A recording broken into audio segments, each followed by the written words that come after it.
warahmatullahi wabarakatuh. Bismillah walhamdulillah wassalatu wassalamu ala rasulillah wa ala alihi wa sahbihi wa mawala. Fadilatul habaib asy-syurafa wal ulama'il fudala wa jami'il hadirin al-a'izza'il ahibba rahimakumullah. Usikum jami'a wa nafsi bittaqwallah wa bita'ati Rasulillah sallallahu alaihi wasallam. Nasallallahu subhanahu wa ta'ala an yahdiyana ila siratihil mustaqim wa yaj'alana minal muttaqin. Walhamdulillahi rabbil alamin. Kepada para habaib, para alim ulama, para kiai, para santri yang sama kita cintai dan semoga senantiasa dirahmati Allah subhanahu wa ta'ala, wabil khusus keluarga besar dari pendiri Pondok Pesantren Darut Ta'lim wa Da'wah almarhum wal maghfurullah Sayyidil Walid al-Mahbub Al-Habib Alwi bin Salim Al-Idrus, naqashahallahu birahmati wal maghfirah wa yanfa'ana bi barakatih wa anwarih wa asrarih wa nafahatih wa ulumi fid dini wad dunya wal akhirah.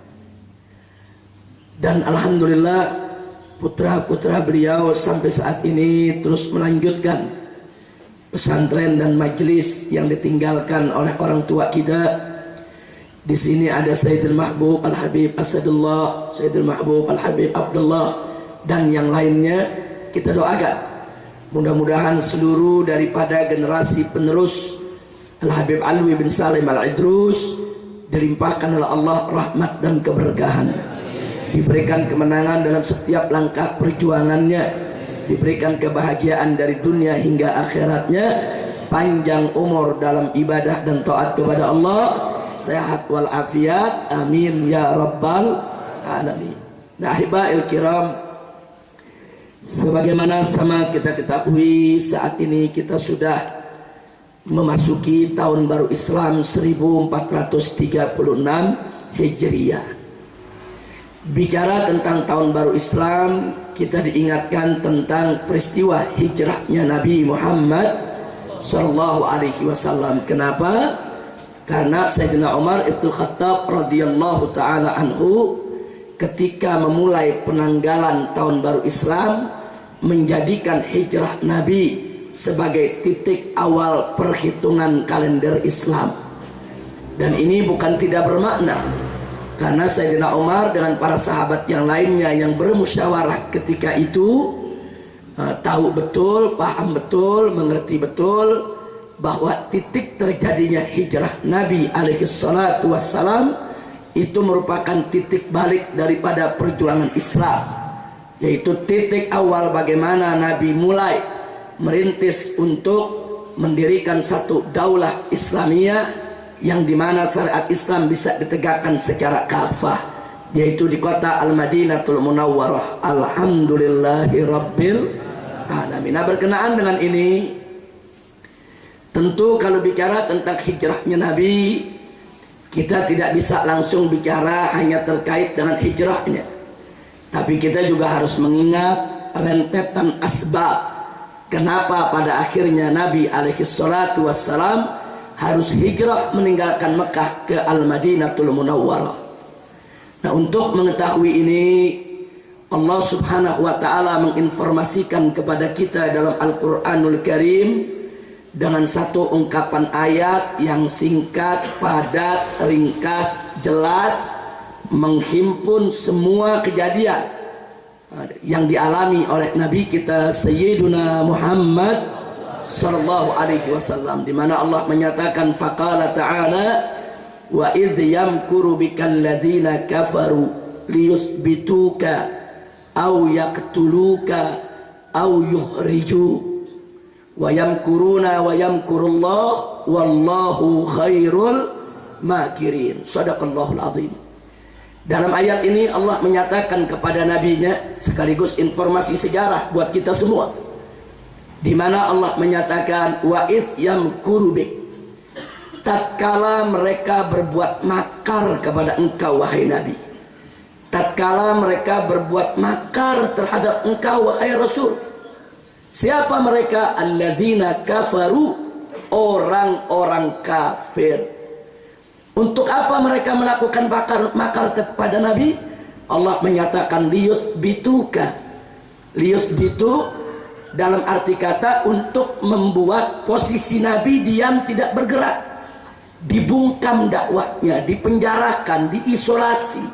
Liyusbitu, yaitu untuk membungkam dakwah Nabi. Au yaqtulu, atau untuk membunuhmu ya Muhammad. Au yukhriju, atau untuk mengusirmu dari kota Mekah ini. Wa yamkuruna wa yamkurullah, mereka berbuat makar, Allah pasti akan membalas makar mereka. Wallahu khairul makirin, dan Allah sebaik-baiknya pembalas makar orang-orang kafir. Alhamdulillah. Jadi menarik. Di sini ada 3 perkara yang Allah Subhanahu wa taala informasikan kepada kita tentang tantangan dakwah Nabi. Yang pertama adalah pembungkaman dakwah. Liyusbitu, ini pembungkaman dakwah. Yang kedua adalah upaya pembunuhan terhadap Nabi. Dan yang ketiga, pengusiran beliau dari kampung halaman. Nah, kita mulai dari yang pertama. Mari kita lihat bagaimana sih cara orang-orang kafir membungkam dakwah Nabi. Cara mereka membungkam dakwah Nabi mereka lakukan dengan beragam cara. Antara lain, yang pertama, saudara, mereka menghina dan mencaci maki Nabi. Mereka celak Nabi, mereka hina Nabi alaihi salatu wassalam. Dicaci maki kita punya Nabi, dilecehkan.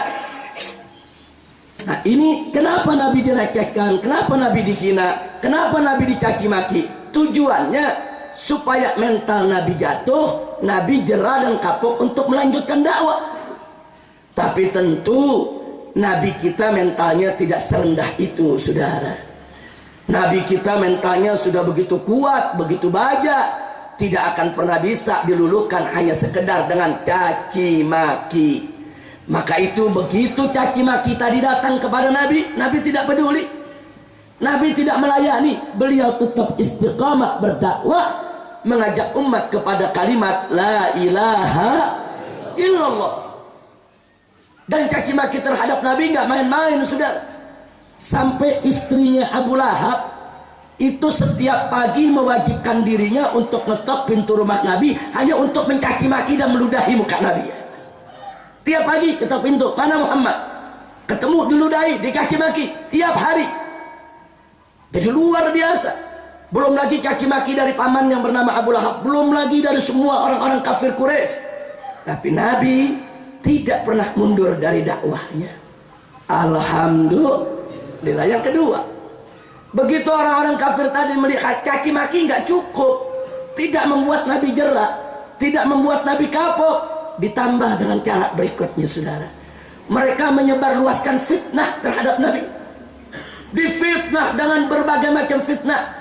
Nabi dikatakan sebagai perusak kesatuan bangsa Quraisy. Nabi dikatakan sebagai pemecah belah rumah tangga, saudara. Gara-gara Nabi membawa agama baru, akhirnya bapak dengan anak jadi ribut dalam rumah tangga. Akhirnya ibu dengan anak jadi berpisah karena si anak masuk Islam, dan lain sebagainya.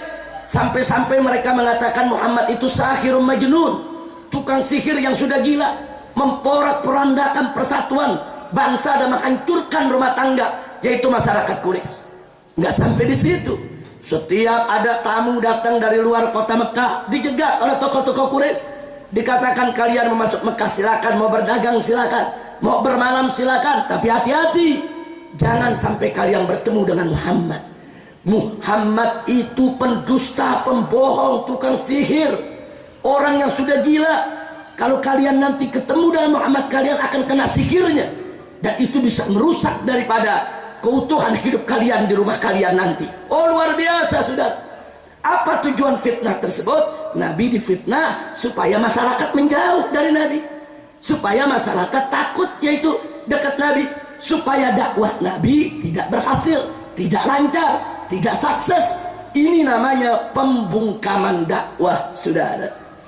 Oh, banyak masyarakat yang terkena hasutan tadi, banyak masyarakat yang terkena penyesatan opini tadi, banyak masyarakat yang termakan fitnah tersebut, saudara. Lalu bagaimana Nabi? Apakah Nabi dengan keadaan seperti itu kemudian berhenti daripada dakwah? Tidak, saudara. Lalu bagaimana dengan fitnah-fitnah tersebut? Apakah Nabi membiarkan fitnah itu meluas kemana-mana? Atau apakah Nabi menghabiskan waktunya hanya untuk mengkanter fitnah saja? Enggak begitu, saudara. Ya, fitnah tersebut tidak dibiarkan oleh Nabi. Nabi mengkanternya, Nabi menjawabnya, tapi Nabi tidak menghabiskan hidupnya hanya untuk mengkanter fitnah, saudara. Kalau Nabi menghabiskan waktunya hanya untuk menjawab fitnah, kapan beliau mau berdakwah? Jadi beliau hadapi dengan mengkanter fitnah secukupnya, sisanya beliau habiskan untuk berdakwah. Jalan terus, tidak peduli dengan fitnah yang ada, saudara. Dan hasilnya luar biasa. Yang mau mendengarkan dakwah Nabi makin hari makin bertambah, makin hari makin banyak. Dan ini yang membuat orang-orang kafir Quraisy makin galau, saudara. Begitu cara kedua tadi juga gagal, tidak berhasil. Mereka membungkam dakwah Nabi. Mereka pakai cara yang ketiga, saudara. Cara yang ketiga sebetulnya mereka ingin ganggu fisik Nabi. Cuma mereka belum punya keberanian. Karena Abu Thalib paman Nabi, saudara, sudah menyatakan kesetiaannya untuk membela Nabi. Jangan coba-coba siapapun mengganggu daripada fisik Muhammad Sallallahu Alaihi Wasallam. Abu Thalib ketika itu berhasil menyatukan yaitu Banu Hashim dan Banu Muttalib, saudara, untuk membela Nabi, baik yang muslim maupun yang kafir. Dua anak suku bangsa Quraisy ini begitu setia, mereka jaga Nabi. Artinya siapa yang ingin mengganggu Nabi berarti harus siap perang melawan pemuda-pemuda Banu Hashim dan Banu Muttalib, saudara. Nah itu karenanya mereka nggak berani untuk ganggu Nabi secara fisik, tapi mereka lakukan dengan cara lain. Mereka ancam Nabi, mereka teror, mereka takut-takuti, saudara, supaya Nabi ini ngeper, takut, down mentalnya, tidak melanjutkan dakwah. Lagi-lagi teror terhadap Nabi tidak berhasil karena Nabi punya mental baja, saudara.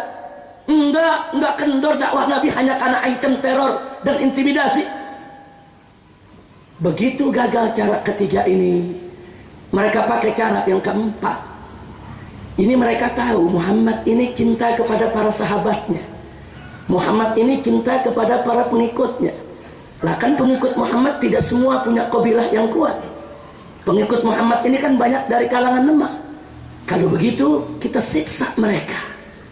Disiksa pengikut Nabi, saudara, yang diseret, yang dianiaya. Bagaimana Ammar ibn Yasir radhiyallahu ta'ala anhu diseret oleh orang-orang kafir bersama kedua orang tuanya, dipaksa untuk murtad, dipaksa untuk keluar dari Islam. Yang kalau mereka tidak mau keluar dari Islam, dianiaya. Ammar diikat di tiang, ibu bapaknya dianiaya yang sudah tua renta, dipukuli, ditendangi, saudara. Ammar tidak kuat, lihat ibunya dipukuli sedemikian rupa, menangis menjerit mohon pertolongan Allah, dan Ammar tetap bertahan dalam Islam.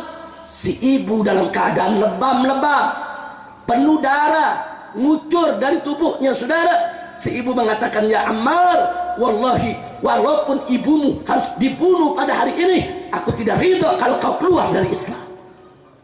Marah orang kafir.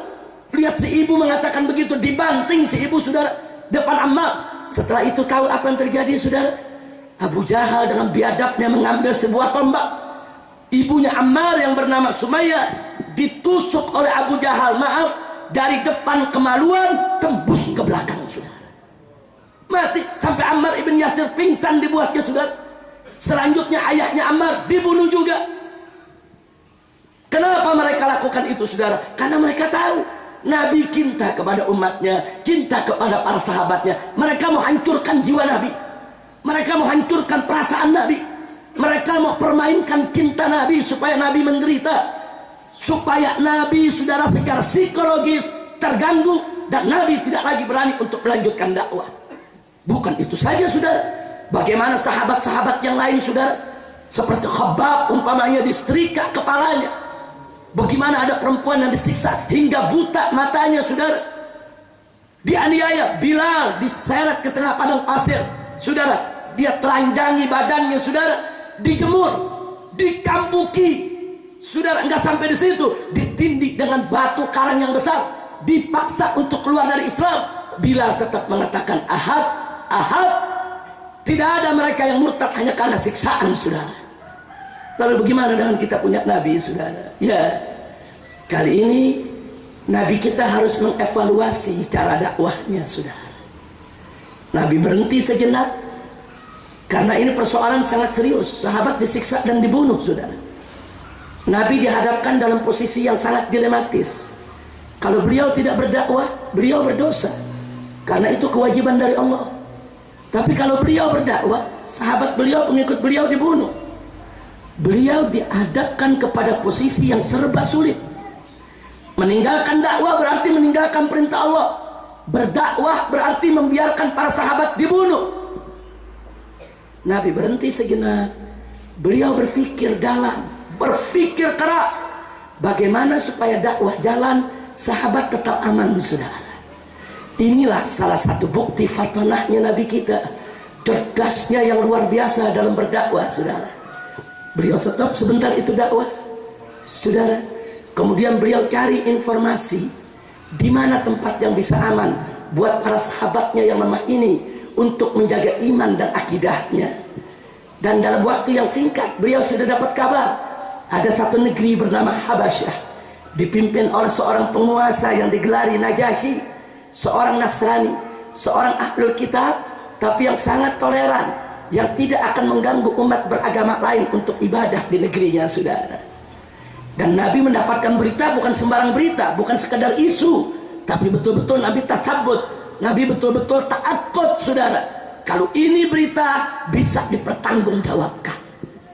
Setelah berita itu matang, Nabi umumkan secara diam-diam kepada para sahabatnya saudara, sembunyi-sembunyi supaya orang kafir tidak tahu, jangan sampai bocor saudara. Alhamdulillah saudara, akhirnya ketika itu dipimpin oleh sepupu Nabi yang bernama Ja'far bin Abi Thalib dan Utsman ibn Affan saudara, puluhan umat Islam diam-diam meninggalkan kota Mekah menuju daripada Habasyah.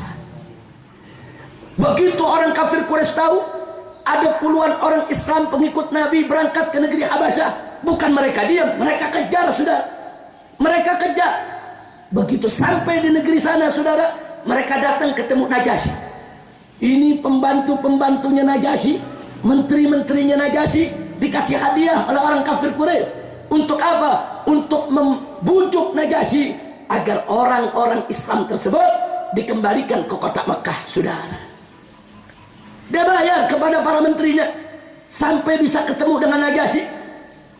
Begitu digelar pertemuan dengan Najasyi saudara, Abu Sufyan memimpin daripada delegasi orang-orang kafir Quraisy, sementara kaum muslimin dipimpin oleh Ja'far bin Abi Thalib. Nah ketika itu saudara, dihasut Najasyi. Salah satu hasutan Abu Sufyan apa? Hei Najasyi, kau tanya ini kepada orang-orang yang punya agama baru, dia hina agama kamu. Maksudnya dia hina itu agama Nasrani. Coba kamu tanya apa pandangannya soal Isa. Karena Abu Sufyan tahu umat Nasrani ini sangat memuliakan Nabi Isa. Kemudian Najasyi bertanya ke Ja'far, apa betul kalian punya pernyataan yang kalian dapat dari Muhammad tentang Isa? Coba bacakan kepadaku.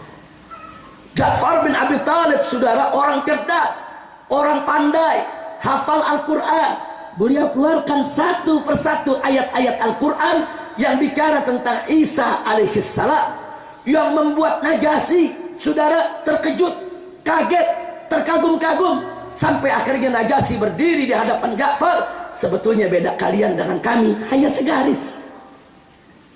Subhanallah saudara, akhirnya Najasyi mempersilahkan umat Islam hidup, yaitu di Habasyah. Habasyah itu kalau sekarang disebut negeri Ethiopia saudara, dulu disebut Habasyah. Ethiopia yang ada di benua Afrika. Diberi kebebasan, umat Islam silakan ibadah, silakan menjalankan keyakinannya, dilindungi, diberikan suaka politik oleh Najasyi. Dan akhirnya saudara, Najasyi pun masuk Islam.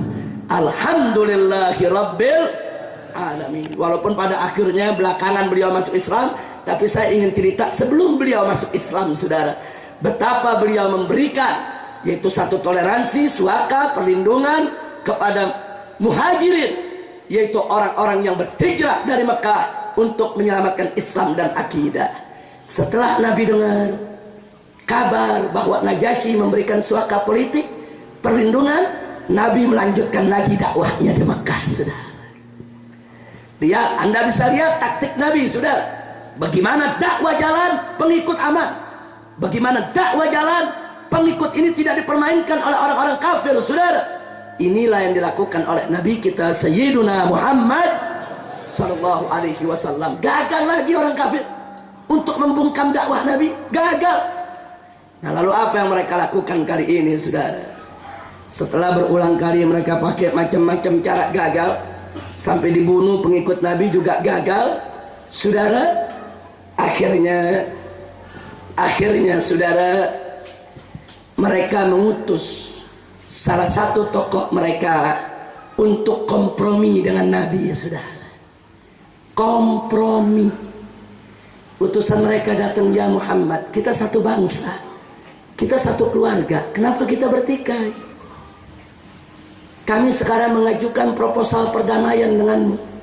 Bagaimana kita hidup damai, kita hidup rukun di Mekah, tidak saling merugikan satu sama lain. Nabi menanyakan proposal perdamaian yang bagaimana. Apa mereka bilang? Yuk sama-sama kita bersatu di Mekah. Hari ini kita rame-rame menyembah Allah, besok rame-rame menyembah Lat dan Uzza, berhala. Nanti hari berikutnya lagi rame-rame menyembah Allah, hari berikutnya lagi rame-rame menyembah berhala. Jadi kita damai, nggak usah ribut, saling mengakui. Luar biasa. Ternyata saudara, Abu Jahal dan kawan-kawan tokoh liberal juga, saudara. Ini kan namanya campur aduk agama ini. Ini campur aduk agama ini, saudara. Semua agama sama, menyembah Allah, menyembah berhala sama, kan ajaran liberal itu. Jadi kalau sekarang ada orang liberal berarti pengikut Abu Jahal. Abu Jahal ini liberal pertama ini, sudah. Nah, lalu apa jawab Nabi ketika itu? Bukan lagi Nabi yang jawab, Allah yang jawab, saudara. Allah turunkan kepada Nabi firman-Nya yang maha suci, saudara. Allah nyatakan kepada beliau, qul ya ayyuhal kafirun la a'budu ma ta'budun wala antum 'abiduna ma a'bud wala ana 'abidum ma 'abadtum wala antum 'abiduna ma a'bud lakum dinukum waliyadi. Allah yang suruh qul, katakan hai Nabi, katakan hai Muhammad, jawab. Enggak nunggu besok, enggak ada tuh jawaban, entar dulu ya, ditimbang-timbang dulu. Enggak ada, saudara. Ini masalah akidah. Masalah akidah enggak bicara pertimbangan, saudara. Langsung harus dijawab dengan tegas. Makanya Allah katakan kepada mereka, ya Muhammad, jawab. Ya ayyuhal kafirun, hei orang-orang kafir, la a'budu ma ta'budun. Aku tidak menyembah apa yang kalian sembah. Wala antum 'abiduna ma a'bud, dan kalian tidak menjadi penyembah apa yang kami sembah. Wala ana 'abidum ma 'abadtum, dan aku pun tidak menjadi penyembah apa yang kalian sembah. Sekali lagi, wala antum 'abiduna ma a'bud, kalian tidak menjadi penyembah apa yang kami sembah.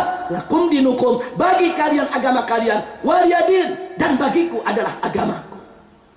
Saya mau tanya, itu jawabannya tegas tidak ya? Tegas, enggak abu-abu, saudara. Enggak, jawabannya tegas. Manggilnya juga enggak pakai hei orang-orang non-Islam, enggak, langsung hei orang-orang kafir. Tegas, saudara. Kalau sekarang kita ngomong begitu dikatakan oh kasar, radikal. Insya Allah ditolak. Artinya campur aduk agama dalam Islam harga mati yang ditolak. Tidak boleh ada campur agama, saudara. Haram. Ya, kita wajib menghormati umat beragama lain. Ya, kita tidak boleh mencaci maki mereka, kita tidak boleh mengganggu ibadah mereka. Ya, tapi bukan berarti kita kebablasan mengikuti daripada ritual mereka. Sudah. Betul Allah menyatakan dalam Al-Qur'anul Karim, faqala ta'ala wa la tasubbul ladzina yad'una min dunillah fayasubbullaha adwan bighairi ilmin. Jangan sekali-kali kau mencaci maki orang-orang yang menyembah selain Allah. Jangan kau caci maki agamanya, caci maki sesembahannya, caci maki ajarannya. Enggak boleh. Kenapa? Sebab kalau itu kalian lakukan, kata Allah, fayasubullah, nanti mereka mencaci maki Allah. Adwan bighairi ilmin, kelewat batas, penuh kebencian, permusuhan tanpa ilmu pengetahuan. Jangan sampai Allah mereka caci maki, jangan coba-coba kita caci maki agama mereka. Subhanallah. Tapi bukan berarti kita kebablasan ikut ritual mereka. Ngaku Islam, Idul Fitri, Lebaran, Natal ikut Natalan. Apa ceritanya, saudara? Ngaku Islam, Idul Fitri nih, berhari raya, Idul Adha berhari raya, saudara. Begitu Valentine, anak-anak muda pada ikut-ikutan. Inna lillahi wa inna ilaihi raji'un. Mau ngapain kita ikut hari raya orang sampai kayak kekurangan hari raya gitu? Inna lillahi wa inna ilaihi raji'un. Akhirnya orang kafir gagal lagi, saudara, membungkam dakwah Nabi. Nah, kali ini, saudara, begitu mereka sudah gagal membungkam dakwah Nabi dengan hal yang sedemikian rupa, kali ini mereka ingin sogok Nabi. Oh, Nabi nggak bisa diajak kompromi, campur aduk agama. Coba kita tawarkan sogokan buat Nabi. Datang lagi mereka, saudara, ke Nabi. Apa mereka bilang? Ya Muhammad, apa sih yang kau mau dengan kau punya dakwah? Apa yang kau mau? Kalau kau mau jadi raja, kami nobatkan kau sebagai raja Arab, rajanya bangsa Quraisy. Kami siap melayanimu dan membelamu. Kalau kau ingin wanita cantik, kami akan kumpulkan wanita-wanita tercantik di tengah bangsa Quraisy, akan kami berikan kepada engkau.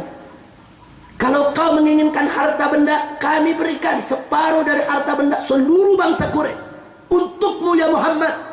Tapi tinggalkan kau punya kerjaan ini. Jangan kau sebarkan agama barumu ini. Tetap kita bersatu dalam agama nenek moyang kita. Luar biasa, saudara. Ini yang mereka tawarkan, dan tetap ditolak oleh Nabi, saudara. Begitu ditolak oleh Nabi, mereka marah. Mereka datang ke Abu Talib. Apa mereka bilang? Ya Abu Talib, kesabaran kami sudah habis. Kami sudah tawarkan aneka ragam tawaran kepada Muhammad. Muhammad tidak mau. Kalau Muhammad masih tetap berkeras seperti ini, ya Abu Talib, maka sudah kesabaran kami sudah habis. Kami akan kumpulkan pemuda-pemuda dari seluruh bangsa Quraisy. Kami akan bunuh Muhammad. Dan kalau kau coba-coba mencegah kami dengan Bani Hasim atau Bani Muttalib, maka kami akan perangi kalian secara bersama-sama. Diancam. Abu Talib diam, saudara. Akhirnya begitu mereka pulang, saudara, ternyata pada saat mereka menyampaikan itu semua, Nabi ada di dalam rumah Abu Talib. Nabi disembunyikan oleh Abu Talib, saudara. Nah, begitu akhirnya mereka pulang, Abu Talib mengatakan kepada Nabi sambil menangis, ya Muhammad, kau sudah dengar apa yang mereka katakan? Kali ini aku lihat mereka tidak main-main. Begitu Nabi melihat Abu Talib menangis, saudara, Nabi ikut menangis. Bukan menangis karena takut, tapi karena terharu dengan cinta Abu Talib, terharu dengan kasih sayang Abu Talib. Sampai Abu Talib sedih untuk menjaga daripada Nabi. Begitu Abu Talib melihat Nabi menangis, saudara, Abu Talib memastikan, ya Muhammad, kau jangan bersedih. Aku tidak akan meninggalkanmu, tidak. Apapun putusanmu, aku akan bela. Tapi apa yang aku harus katakan kepada mereka? Apa jawab Nabi? Nabi katakan ke Abu Talib, ya ammi, ya Abu Talib, qul li Quraisy, qul li Quraisy, law wada'at asy-syamsa fi yamini wal qamara fi yasari ala an atruqa hadzal amr wallahi ma taraktu. Sampaikan kepada mereka, wahai pamanku Abu Talib, jangankan mereka tawarkan tahta, harta, wanita. Andai kata mereka meletakkan matahari di sebelah kananku, bulan di sebelah kiriku, agar aku meninggalkan daripada yaitu kewajiban dakwah ini, wallahi demi Allah, mataraktu, tidak akan pernah aku tinggalkan. Imma aku berhasil atau aku mati dalam dakwah ini. Subhanallah.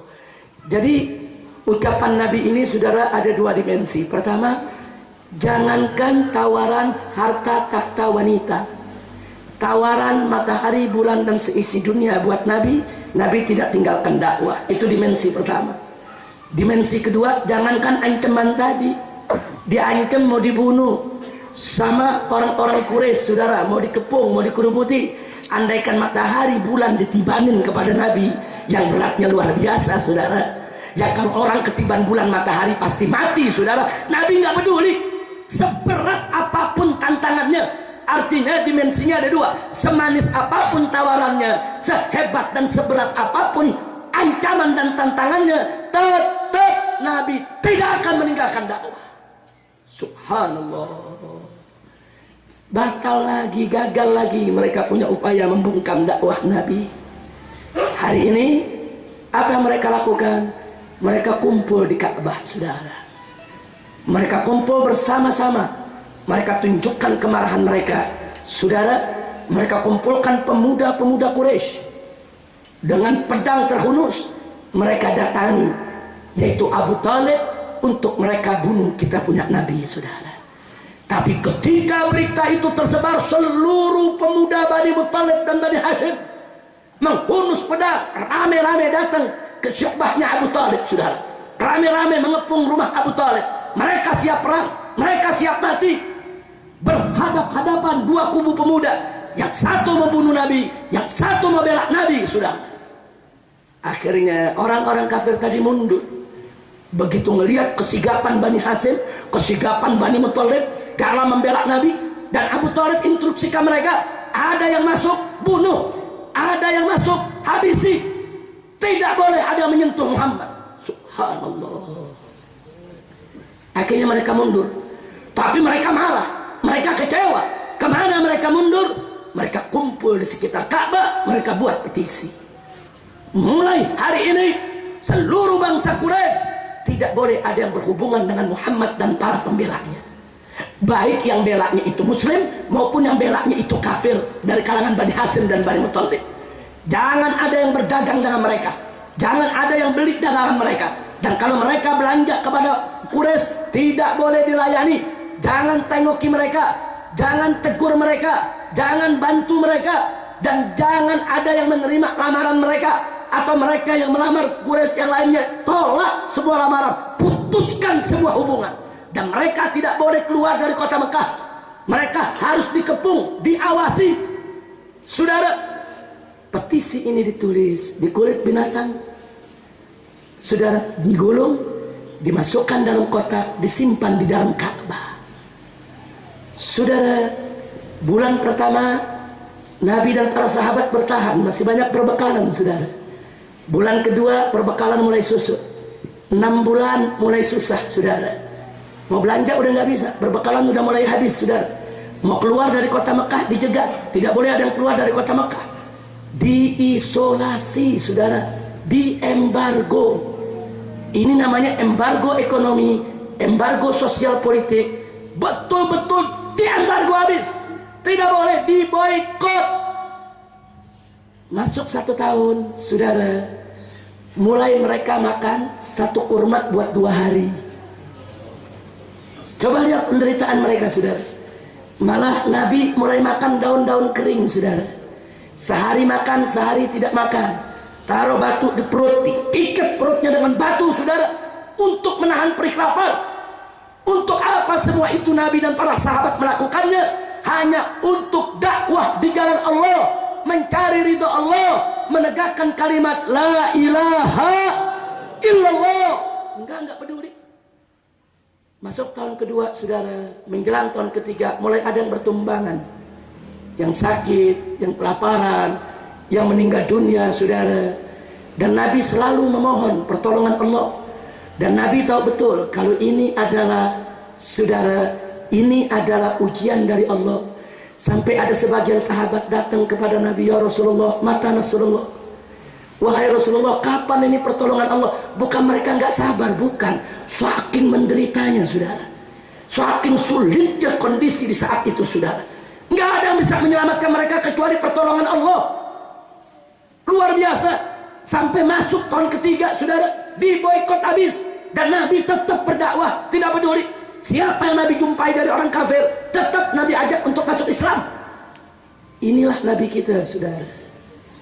Akhirnya pertolongan Allah datang. Allah mengabarkan kepada nabinya saudara, bahwa petisi yang ditulis di kulit binatang tadi di dalam Ka'bah saudara, sudah habis dimakan rayap.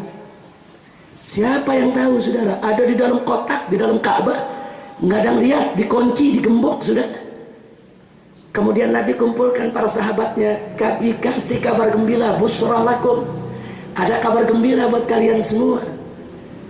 Apa kabar gembiranya? Petisi mereka sudah dimakan rayap, menunjukkan bahwa Rabbul Ka'bah, Tuhan pemilik Ka'bah, tidak ridho dengan mereka punya petisi.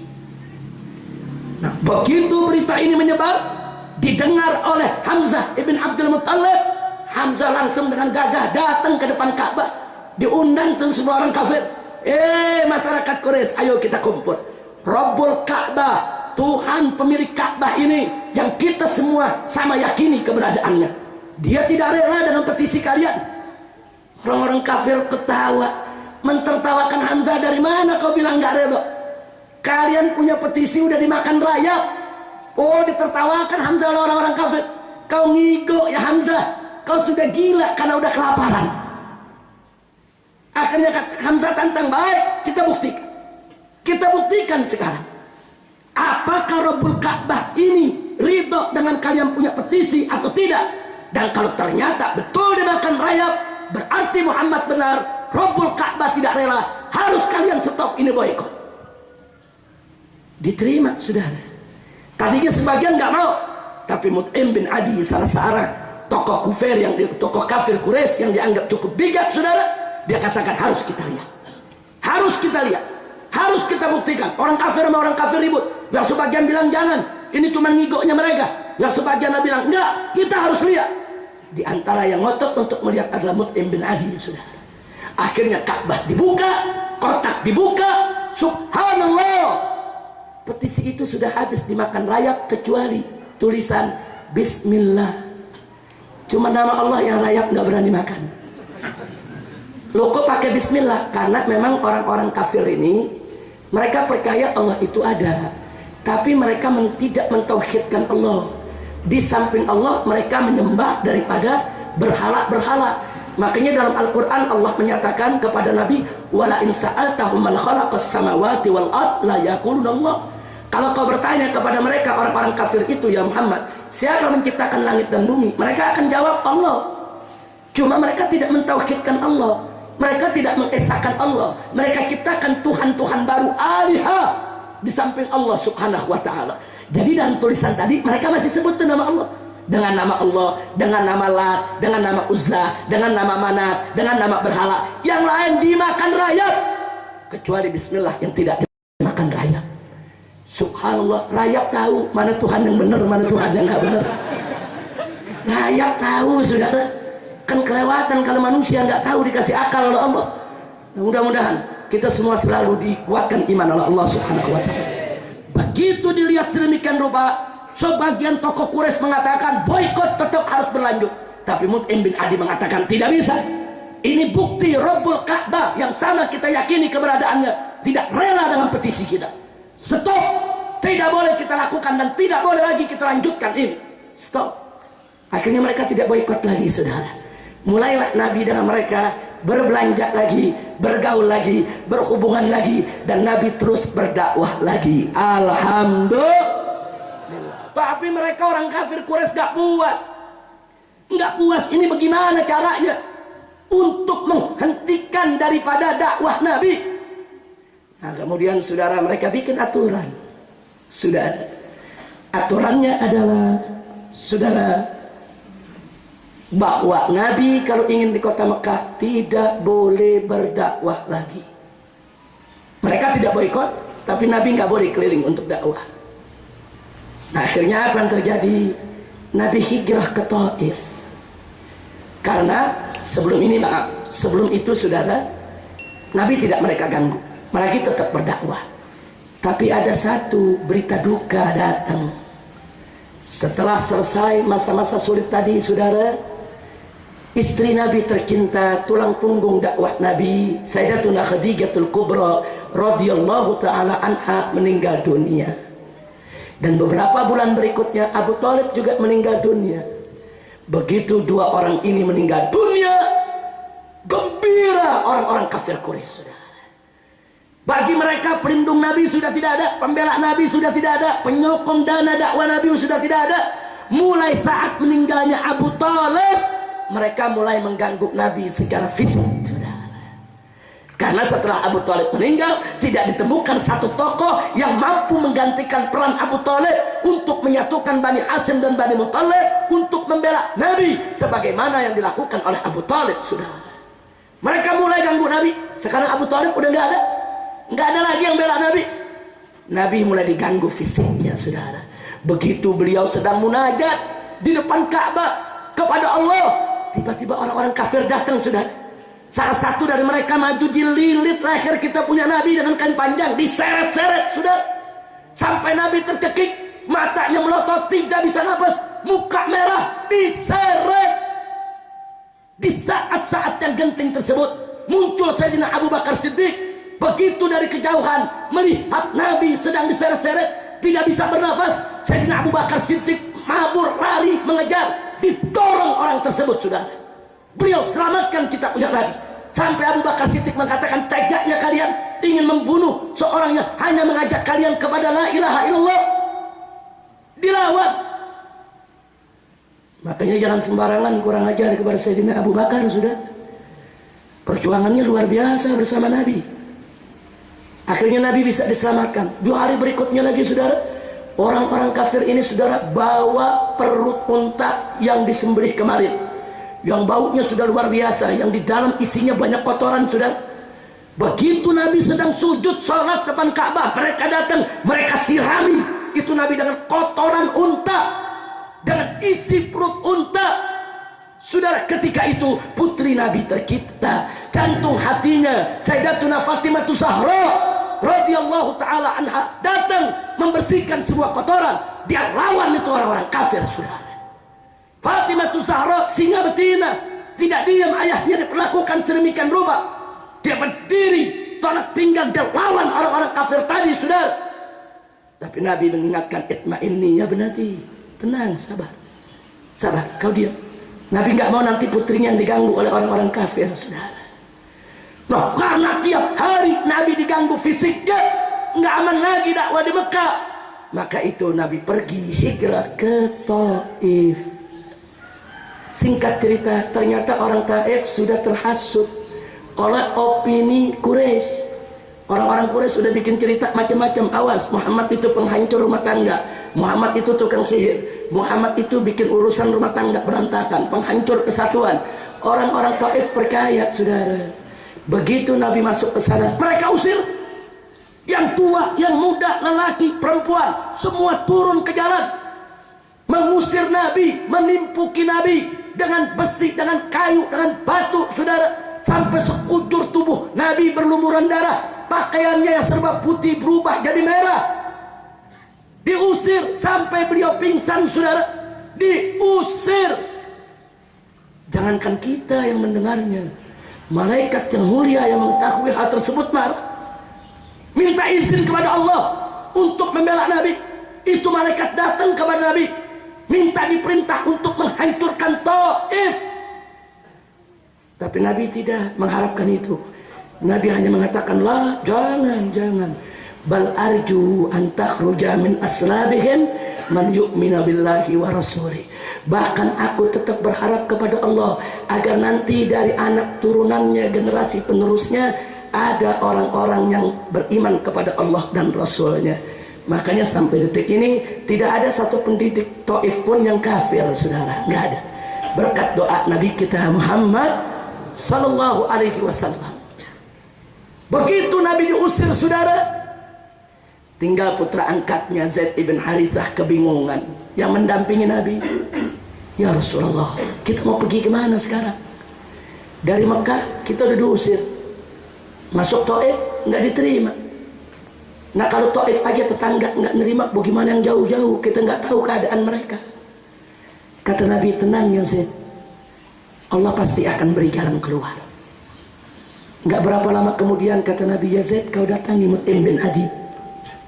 Mut'im bin Adi itu tokoh kafir Quraisy yang sangat dihormati oleh masyarakat kafir Quraisy. Kau sampaikan kepada dia bahwa Muhammad minta suaka al-luju untuk boleh masuk ke Mekah lagi. Saudara, akhirnya Zaid ini mengatakan, ya Rasulullah, dia kafir, dia selama ini nggak bela kita. Tapi kata Nabi, enggak, kau temui aja dia. Kenapa Nabi suruh temui Mut'im bin Adi? Karena selama ini yang paling lunak Mut'im bin Adi. Selama ini yang mau bermuamalah dengan kaum muslimin Mut'im bin Adi. Selama ini yang menolak petisi boikot kaum muslimin Mut'im bin Adi. Dan pada akhirnya pun yang mendorong untuk pembatalan juga Mut'im bin Adi, saudara. Dan Mut'im bin Adi ini nggak pernah terdengar menyiksa orang-orang muslim, walaupun dia orang kafir, keras kafirnya. Jadi Nabi pandai memilih mana orang kafir yang bisa manfaat buat umat Islam, saudara. Akhirnya dikirimlah Zaid. Zaid temui, sembunyi-sembunyi masuk ke Mekah. Akhirnya Mut'im bin Adi bilang, baik, aku berikan suaka buat Muhammad, tapi Muhammad mesti ikut aturanku. Jangan Muhammad berdakwah semau-maunya. Diterima, saudara. Begitu Nabi masuk ke kota Mekah kembali, saudara, marah orang-orang kafir Quraisy. Kenapa Muhammad bisa masuk? Begitu mereka dengar yang memberikan yaitu al-luju as-siyasi adalah Mut'im bin Adi, rame-rame mereka datang ke Mut'im bin Adi. Mereka tanya, ya Mut'im, engkau ini sebagai pemberi suaka atau sudah jadi pengikut Muhammad? Kalau jadi pengikut Muhammad dimusuhi, saudara. Tapi Mut'im mengatakan, bal ana syafi', aku ini cuma pemberi suaka, aku nggak ikut menjadi pengikut Muhammad. Nah itu ada aturan, saudara. Orang kalau sudah diberikan suaka kepada seorang tokoh kafir Quraisy nggak boleh diganggu. Dulu Nabi diberikan suaka oleh Abu Thalib. Setelah Abu Thalib nggak ada yang memberikan suaka, orang-orang kafir. Nah sekarang ada lagi satu Mut'im bin Adi yang memberikan suaka, saudara. Akhirnya Nabi bisa masuk ke kota Mekah. Syarat Nabi nggak boleh berdakwah seenaknya, saudara. Tapi Nabi kita cerdas. Ya, Nabi tidak berdakwah keluar, yang di dalam tetap didakwahkan, saudara. Yang di dalam tetap dikuatkan akidahnya. Plus setiap musim haji Nabi minta izin kepada Mut'im bin Adi untuk ikut berkumpul ke acaranya orang-orang Arab. Orang Arab itu, saudara, walaupun mereka jahiliyah kafir, tapi ada sisa-sisa ajaran Nabi Ibrahim menyangkut manasik haji, mereka haji. Diizinkan. Itulah yang Nabi manfaatkan. Nabi duduk di tempat Jumratul Aqabah, saudara. Jadi ada bangsa Arab datang dari mana-mana negeri. Tiap musim haji mereka turun. Nabi duduk, Nabi ajak mereka untuk mampir. Ayo mampir, kita ngobrol, kita diskusi, kita duduk, kita bicara. Tapi yang kurang ajarnya apa? Abu Lahab diri di samping. Abu Lahab diri bilang apa? Saudara-saudaraku, bangsa Arab, hati-hati, ini keponakanku. Aku ini pamannya. Aku tahu, ini gila, ini tidak waras. Ini orang jahat. Coba lihat tantangannya, saudara. Di satu sisi Nabi mengajak mereka, di tempat yang sama Abu Lahab propaganda. Tapi subhanallah, datang juga 12 orang dari Madinah, duduk di depan Nabi, saudara. Mereka bisik-bisik, oh ini yang namanya Muhammad yang katanya Nabi. Ini di kita punya negeri orang Yahudi lagi pada ribut, cirinya sama nih. Ayo kita deketin, mereka duduk, mereka dengerin dakwah Nabi. Masuk Islam 12-12 ya. Masuk Islam sampai mereka mengatakan, ya Rasulullah, di negeri kami namamu sudah terdengar. Di negeri kami namamu sudah diperdebatkan, diributkan oleh orang-orang Yahudi. Ya Rasulullah, di negeri kami, ya Rasulullah, merupakan lahan dakwah yang luar biasa. Kirim sahabatmu kepada kami, bersama kami, untuk menyebarkan Islam di Madinah. Nabi kirim, saudara, yaitu Mus'ab ibn Umair, untuk menyebarkan Islam di Madinah. Berangkat sampai di Madinah, Mus'ab bin Umair terus keliling dengan orang-orang yang 12 tadi menyebarkan Islam. Tahun depannya di musim haji datang lagi dari Madinah 72 orang sudah muslim. Terus apa mereka bilang kepada Nabi? Ya Rasulullah, negeri kami terbuka untukmu, kami mengharapkan kedatanganmu, hijrahlah ke Madinah, kami akan jaga engkau dari depan, dari belakang, samping kanan, samping kiri, kami tidak akan biarkan orang mengganggumu. Subhanallah. Ansor, saudara, 72 orang datang, yang 2-nya perempuan, saudara, minta Nabi untuk berangkat ke sana. Gayung bersambut, saudara. Nabi terima. Nabi umumkan di para sahabat untuk diam-diam hijrah meninggalkan Mekah semua menuju Madinah. Sedangkan Nabi sendiri tidak boleh hijrah tanpa izin Allah. Nggak boleh. Apapun resikonya, bagaimanapun situasinya, walaupun bahaya buat Nabi, sebelum diizinkan Allah, tidak boleh Nabi hijrah, saudara. Semua sahabatnya Nabi suruh hijrah, kecuali beberapa sahabat yang memang Nabi tahan, seperti Sayyidina Abu Bakar Siddiq untuk mendampingi Nabi, seperti Ali ibn Abi Thalib untuk menjaga keluarga Nabi, saudara. Luar biasa. Akhirnya saudara, sahabat-sahabat hampir semua hijrah ke Madinah. Hijrah. Disinilah orang-orang kafir khawatir, gawat ini, Muhammad sudah punya banyak pengikut di Madinah, kalau begitu kita rapat. Digelarlah rapat di Nadwah, sudah digelar rapat, semua orang kafir Quraisy diundang. Dalam riwayat diceritakan Nabi yang kasih tahu kita, ketika itu ada iblis berwujud manusia, berpakaian seperti orang-orang Najd, saudara. Tahu orang Najd? Orang Najd itu, saudara, orang yang berasal dari ibu kota Arab Saudi sekarang ini, Riyadh dan sekitarnya. Jadi penampilannya ya kurang lebih kayak Wahabi lah. Betul, dia pakai gutroh, saudara, jenggotnya panjang, pakai tungkek, syekh, orang tua, seperti syekh di Najd, saudara. Datang ikut rapat bersama orang kafir Quraisy. Mereka nggak tahu itu iblis, tapi Nabi yang menyampaikan kepada kita kalau itu iblis, saudara. Apa dalam rapat? Ada mengatakan dalam rapat, kami usul Muhammad harus kita penjara, nggak boleh dikeluarkan sampai mati, supaya Muhammad ini tidak bisa lagi menyebarkan agamanya. Saudara, iblis nyeletuk. Iblis kata iblis, jangan, kalau kalian penjara, besok yang di Madinah makin banyak, mereka datang dengan senjata, mereka akan bebaskan Muhammad dan kalian dihabisi, mereka balas dendam. Akhirnya sebagian lagi bilang, ya sudah, kalau begitu kita usir aja Muhammad dari kota Mekah, terserah dia mau kemana. Iblis nyeletuk lagi, oh jangan, itu lebih bahaya lagi.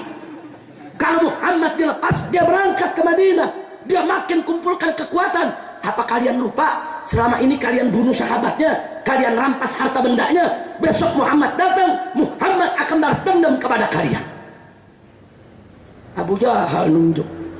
Kata Abu Jahal, kalau begitu aku usulkan kita bunuh saja Muhammad. Iblis ngetuk, ini baru pendapat. Iblis dia yang ngetuk, ini baru pendapat bagus, emang mesti dibunuh. Tapi bagaimana cara bunuhnya? Setiap anak suku bangsa Quraisy harus terlibat, mengirim seorang pemuda dengan pedang terhunus ikut membunuh Nabi, sehingga kalau Bani Hasyim menuntut utang darah, seluruh anak suku Quraisy ikut bertanggung jawab dalam pembunuhan.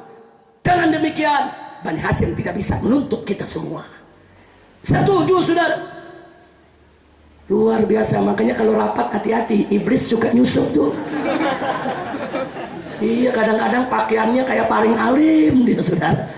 Nggak tahunya iblis, saudara. Akhirnya berangkat. Singkat cerita, Nabi dikepung, saudara. Di malam itulah Nabi mendapat izin dari Allah untuk hijrah ke Madinah. Jadi Allah sudah tahu nih, ini malam bakal dikepung nih. Dari pagi Allah udah izinin untuk Nabi punya persiapan. Nabi hubungkan Sayyidina Abu Bakar, Nabi kasih tahu Sayyidina Ali ibn Abi Thalib, saudara. Masing-masing diberikan tugas oleh Nabi alaihi salatu wassalam. Akhirnya saya tidak mau lanjutkan ceritanya, Anda semua tahu, saudara, Bagaimana begitu Nabi sudah terkepung, Nabi buka pintu rumah beliau, beliau membaca beberapa ayat di awal surat Yasin. Itu semua yang ngepung Nabi, saudara, terkena ngantuk yang dahsyat sehingga tidur. Nah, cuman kadang-kadang disalahgunain sekarang, maling pakai surat Yasin juga. Katanya supaya penjaga dan yang punya rumah pules, kan kurang ajar itu. Masya Allah, ini untuk menunjukkan apa, saudara? Nabi kita keluar dari Mekah bukan lewat gorong-gorong, bukan sembunyi-sembunyi, bukan lewat atas atap, tidak, tapi lewat di depan mata mereka. Dan dengan kekuasaan Allah, mereka tidak mampu untuk membendung Nabi. Bahkan saudara, sebelum jalan Nabi masih sempat ngambil pasir. Tiap tidur, tiap orang ditaruh pasir kepalanya. Orang bertanya, maksudnya apa? Maksudnya Nabi mau ngasih pesan, nih gue jalan lewat mata lu nih, bukan ngumpat-ngumpat. Itu menunjukkan kecerdasan Nabi. Nabi hinakan mereka. Kau pikir kau bisa menjegalku? Kau pikir kau bisa menghadangku? Allah yang berkuasa. Wa yamkuruna wa yamkurullah wallahu khairul makirin. Alhamdulillah. Ini kalau diterusin 2 jam lagi nih, Beb. Kalau diterusin bisa 2 jam lagi.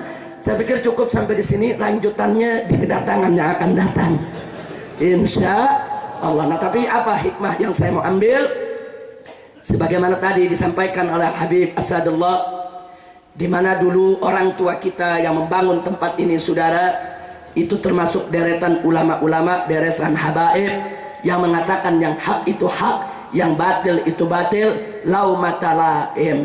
Karena beliau melanjutkan daripada cara berjuang datuknya, yaitu Sayyiduna Muhammad sallallahu alaihi wasallam. Beliau nggak peduli mau difitnah, mau dicaci maki, mau diejek, mau diancam, mau dibunuh, nggak peduli. Yang penting yang hak tetap hak, yang batil tetap batil. Tidak boleh kita takut untuk menegakkan dakwah di jalan Allah Subhanahu wa taala.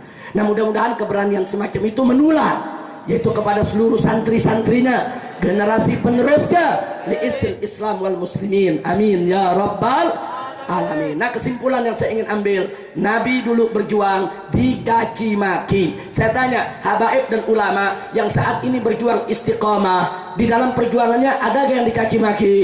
Ada. Nggak usah kaget, al ulama warasatul dia. Ulama itu pewaris Nabi, mesti mewarisi ilmu Nabi, ngewarisi akhlak Nabi, ngewarisi resiko dakwah Nabi. Nabi dulu dicaci maki, ya ulama mesti siap dong dicaci maki. Nabi dulu difitnah, ya ulama mesti siap dong untuk difitnah.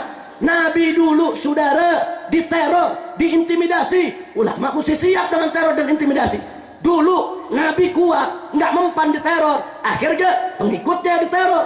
Ulama sekarang pun jangan kaget kalau mereka kuat, nggak mempan diteror, bisa santrinya yang diteror dan dianiaya, saudara. Jangan kaget, dulu saudara, Nabi dulu dibujuk oleh orang-orang kafir untuk campur aduk agama. Sekarang pun begitu juga. Ulama-ulama dibujuk untuk campur agama. Ulama disuruh ikutlah ke gereja. Ulama disuruh ikutlah Natalan, saudara. Jadi ulama mesti siap menghadapi yang begitu. Dulu Nabi menolak campur aduk agama. Ulama juga wajib untuk menolak campur aduk agama.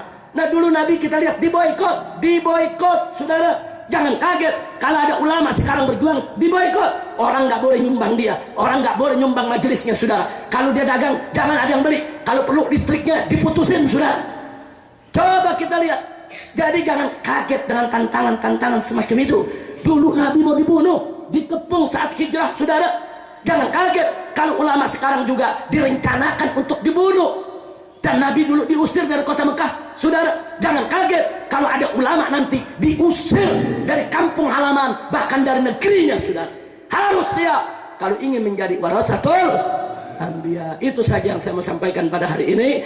Dan saya minta maaf karena saya langsung harus ke Darut Tauhid sekarang ini, sebab nanti ba'da zuhur saya juga harus langsung ke Sidoarjo, yaitu ada dialog dengan para kiai, para tokoh masyarakat, yaitu tentang wawasan kebangsaan dalam pandangan Islam. Jadi dari saya cukup sekian. Saya mohon maaf atas segala kekurangan, kekhilafan dan kesalahannya. Akhirnya pesan saya yang terakhir, yuk mari kita cintai Nabi, yuk mari sama-sama kita ikuti daripada ajaran Nabi. Dan yang paling akhir saya ingatkan, jaga baik-baik akidah Ahlus Sunnah wal Jamaah. Siap jaga akidah Ahlus Sunnah wal Jamaah? Siap jaga akidah Ahlus Sunnah wal Jamaah.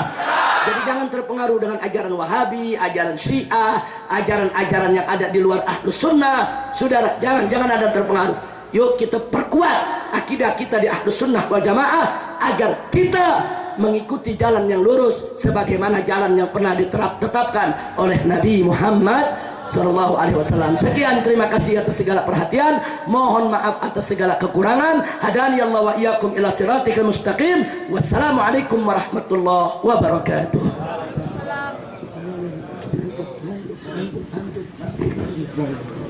الفاتحة بنية القبول وتمام كل سؤال ومأمول إلى حضرة الرسول والبتول وأمها وبعلها وبنيها أن الله سبحانه وتعالى أن يتغشى الحبيب علوي بن سالم العدروس برحمة ومغفرة وأن ينفعنا بركاته وأنواره وأسراره ونفعاته في الدين والدنيا والآخرة وأن الله سبحانه وتعالى يبارك لنا يبارك لكم وأن يوفقنا وإياكم للنجاح والفلاح والاستقامة في الدين والدنيا والآخرة وإلى حضرة النبي صلى الله عليه وسلم بسر الفاتحة.